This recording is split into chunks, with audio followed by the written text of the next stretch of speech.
All right, I want to begin today's class with a question, and it's one of those that I do actually want you to explore. It's one of those that I want you to talk about if you're with your family, and if you're in the car listening, like on your way to work, as a few of you have mentioned to me that's how you watch these videos.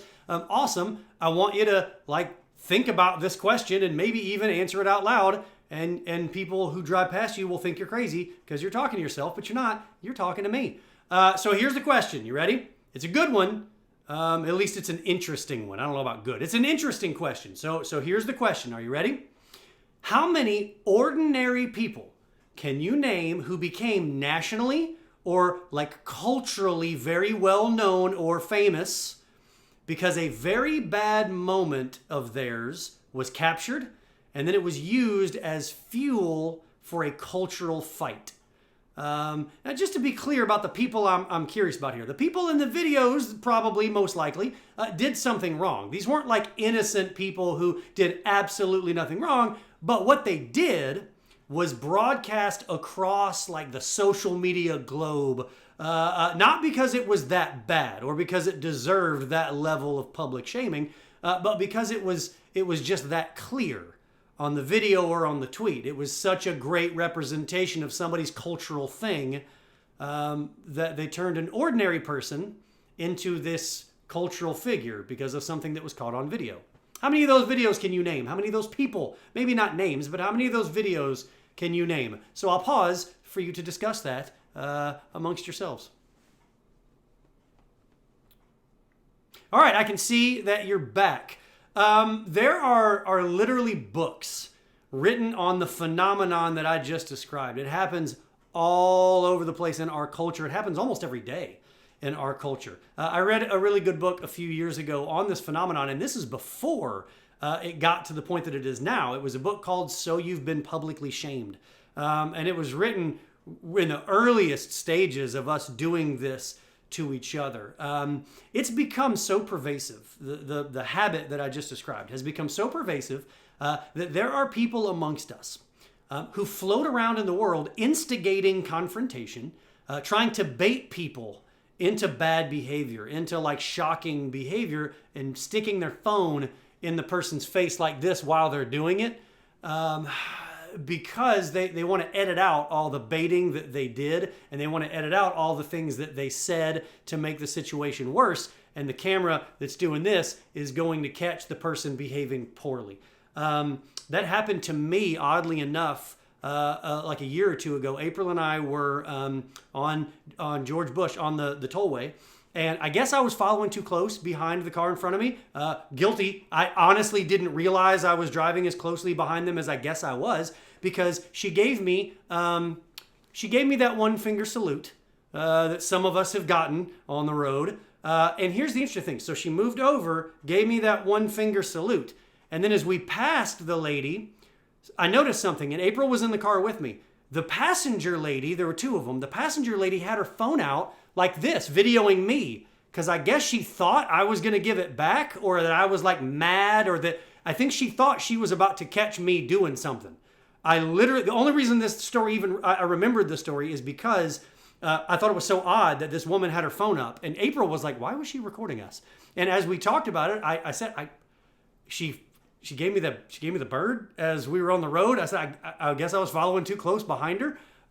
So there you go. For the record, that was not in my notes. So that's just a little bonus for you, popped in my head. The idea, though, is that we've made a sport out of catching people saying something or doing something that we can construe as offensive. We pile on people who make mistakes. Sometimes it's as simple as somebody melting down over a parking space or over somebody cut in front of them in a grocery line. And in those moments, we never stop to consider context. And we never view those meltdowns with compassion. We see somebody in a Target screaming about being cut in line, and we think, wow, this person's insane. And then we comment on it and we share it. Can you believe this? Look at this lunatic. Look at this crazy person. We never consider the possibility that person who's losing her mind in the checkout line at Target may be doing so because she's at the end of a rope. Maybe she just got a devastating diagnosis. Maybe that diagnosis came on the heels of losing her husband. When he passed away, she couldn't pay the mortgage anymore. So now she's also being faced with foreclosure. She feels like she's losing control over every aspect of her life. And the person cutting in front of her at Target was the breaking point. It was when she kind of lost it. It's when all of this came to a head. But online, none of that matters. Online, she's just a crazy person. Look at the lunatic. And then if she says the right thing or really the wrong thing, see if we can get her fired. And let's see if we can get her ousted from her community. Let's see if we can get her ostracized, because that's kind of the ultimate gold medal in social media Olympics. If there's no sympathetic backstory, so even if there's no reasoning that I just described, even if that doesn't apply to the person in the video, these are human beings that we're making a sport out of. It's not their words that we're making the sport. It's them. We're making a sport out of people in this culture. But we just have that tendency to treat people as less than human when their mistakes either entertain us or when they prove a point that we've been trying to make. I'm going to say that again. We have a tendency to treat people as less than human when their behavior either entertains us or when their bad behavior proves a point that we've been trying to make. The thing is, that's not new. We've kind of always done this. And in today's face-to-face encounter with Jesus, we're going to see how Jesus responded when it happened in front of him. Today's face-to-face encounter can be found in John chapter 8, and we're going to begin reading in verse 1. But Jesus went to the Mount of Olives. Early in the morning, he came again to the temple. All the people came to him, and he sat down and taught them. The scribes and the Pharisees brought a woman who had been caught in adultery, and placing her in the midst, they said to him, "Teacher, this woman has been caught in the act of adultery. Now in the law, Moses commanded us to stone such women. So what do you say?" They said this to test him, that they might have some charge to bring against him. The humans involved in this interaction show some of the ugliest parts of our humanity. This woman broke the law. Yes, she's not innocent. And that is a point worth making. Sometimes in our telling of this story, we kind of gloss over the sin of this woman. We talk about it kind of in broader context of grace, because the ultimate takeaway of this passage is about judgment and grace. So again, the fact that this woman was undeniably guilty of sin and in violation of Jewish law is important to note. But the Pharisees don't just see her as a sinner or as someone who violated the law. They don't really even seem to see her as a person. They see her as an opportunity to trap Jesus. She is a pawn. The woman in this story is a pawn to be used for political and religious purposes. Let's step back for just a second from what I just said and see if we can connect this story to our current world. In this passage that we're looking at today, there are two sides battling each other over big meta issues like salvation and sin. These are big issues that they're battling each other over. We have the benefit of knowing the big picture. We know and trust who Jesus was, so we can miss the massive religious and cultural battle that was taking place in all of these exchanges. Jesus is disrupting norms. That is one of the fundamental aspects of his ministry. Jesus is disrupting norms, both social and religious. It is a battle, and in a battle, you reach for the most effective weapon at your disposal. In a cultural battle, the weapons often begin with thoughts and ideas. You try to articulate your position. You believe you're right, which is fair, and then you're confident that your argument will win out. So you begin by trying to articulate your argument as clearly as you can. But what if it doesn't? What if your argument doesn't end out? Well, what if your argument doesn't win out?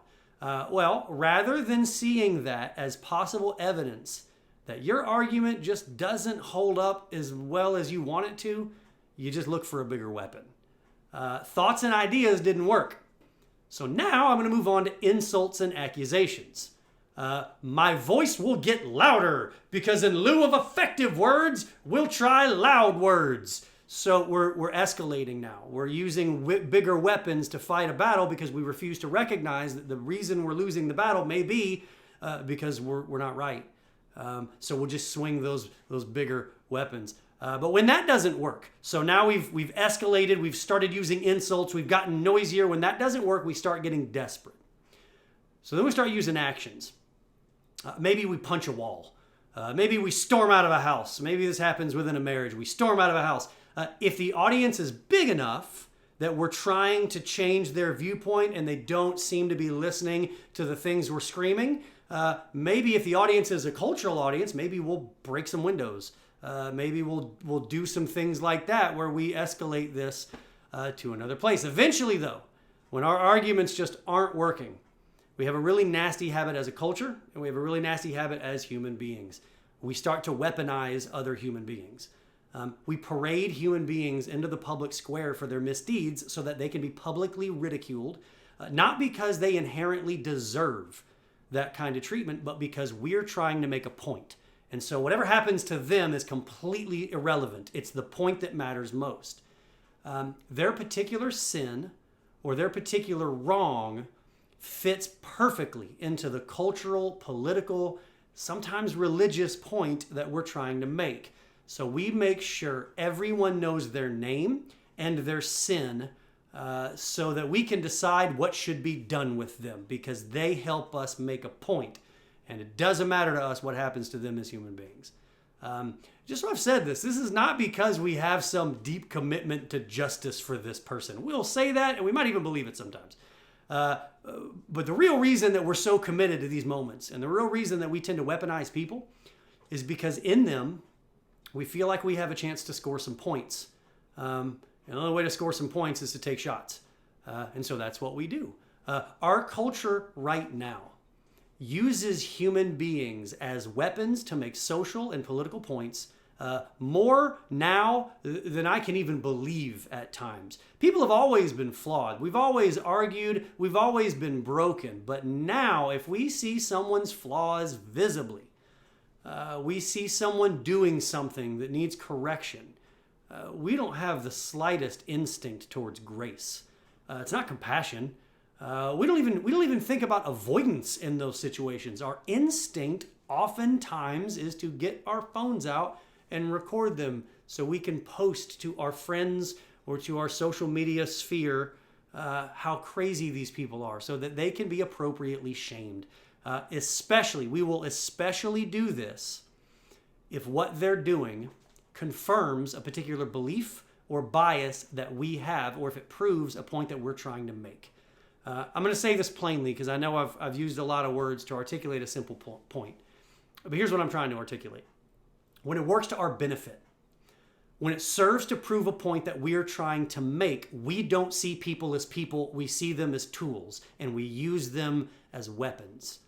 Social media has made this infinitely worse because the screen through which we view people tends to dehumanize them.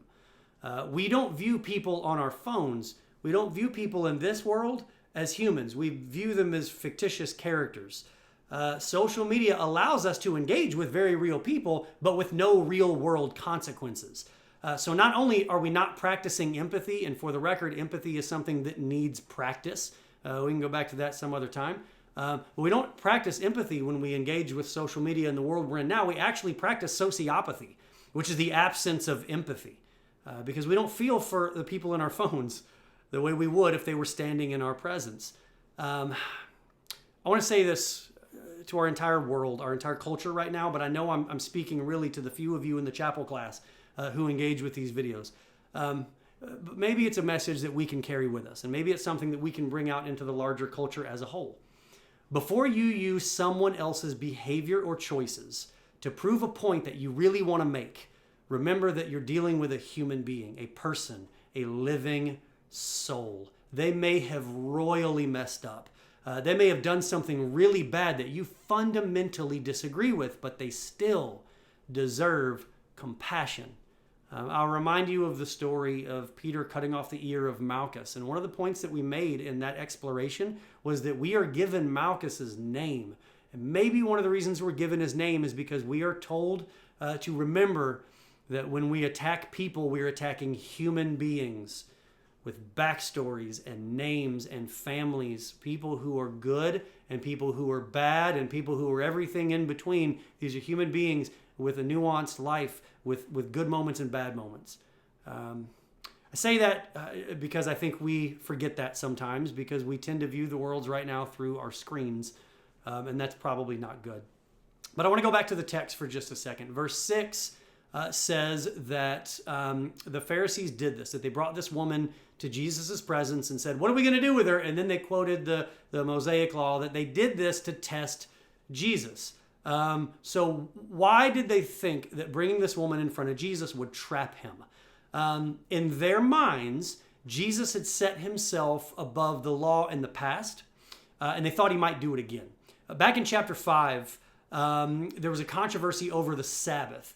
Jesus healed a man on the Sabbath, and they thought he was breaking the law. He wasn't. He was doing what they, frankly, should have been doing on the Sabbath, which is helping people. But their opinion was that Jesus was violating the law in this exchange. So why do they think that this particular situation will cause him to violate the law? The Mosaic law that they bring to Jesus here was clear that adultery is wrong, and the punishment for it is death. But they also knew that Jesus was compassionate. They'd seen him exercise his compassion, and especially compassionate to people who were considered sinners. Knowing his compassion, they thought Jesus might, in violation of the law, excuse this woman's sin. So they thought they could trip Jesus up due to his compassion. So that's the trap that has been set. So let's take a look, beginning in verse 6, at how Jesus responded. Jesus bent down and wrote with his finger on the ground. And as they continued to ask him, he stood up and said to them, let him who is without sin among you be the first to throw a stone at her. And once more he bent down and wrote on the ground.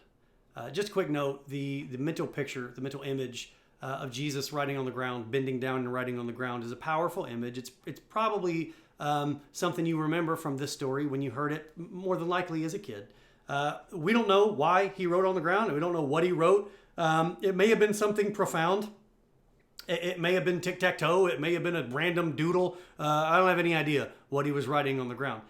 The why in this moment, to me at least, is probably more important than the what. So like what he was writing is less relevant to me than why.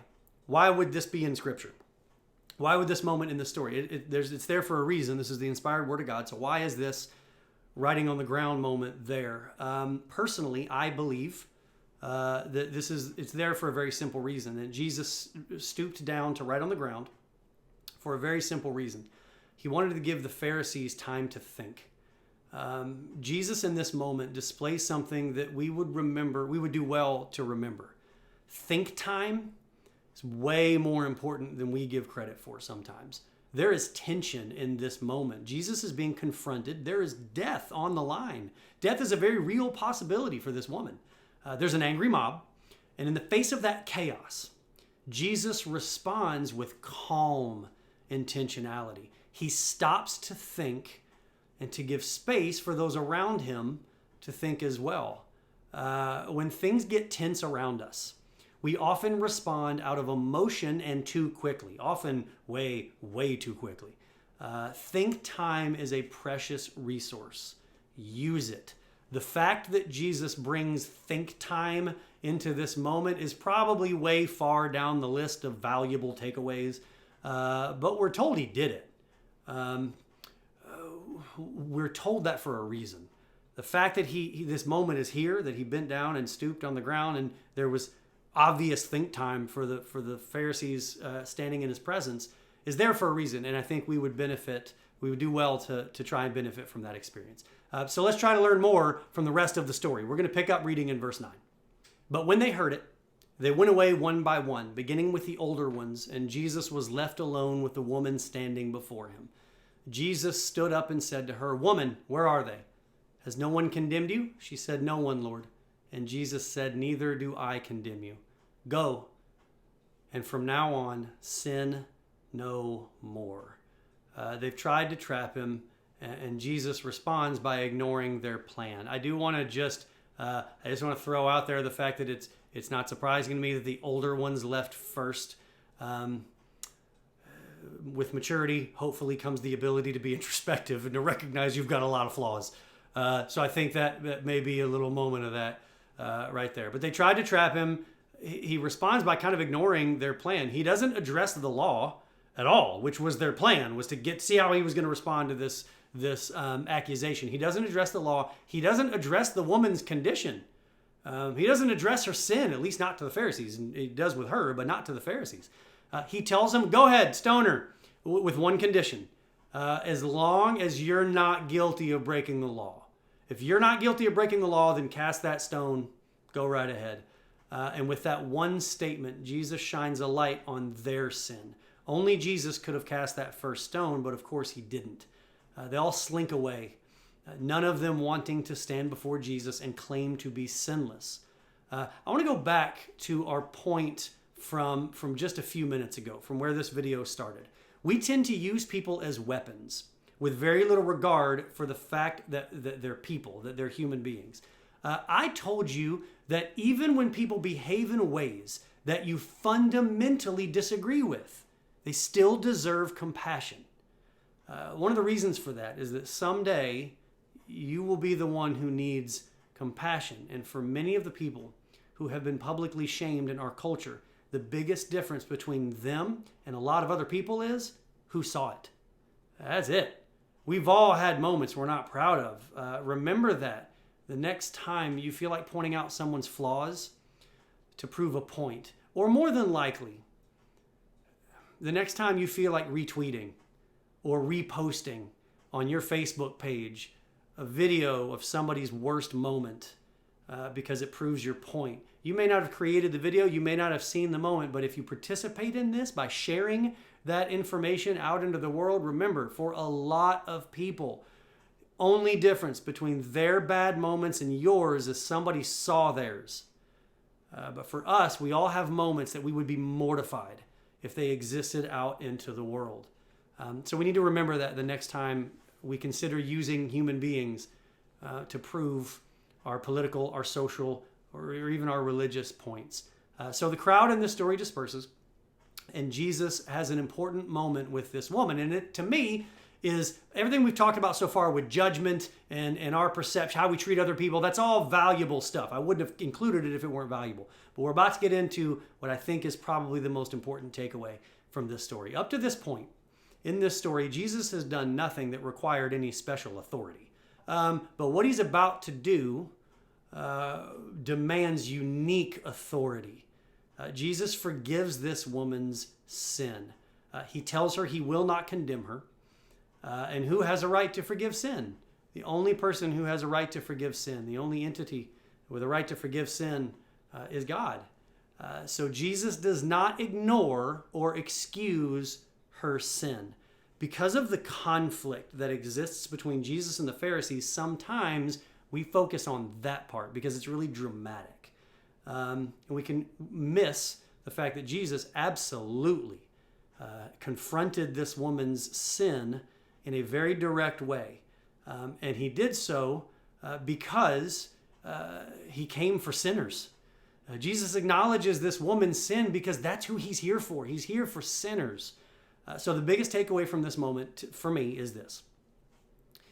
This woman in this moment was a sinner standing in the presence of Jesus. She was forgiven, and then she was charged to live a better life.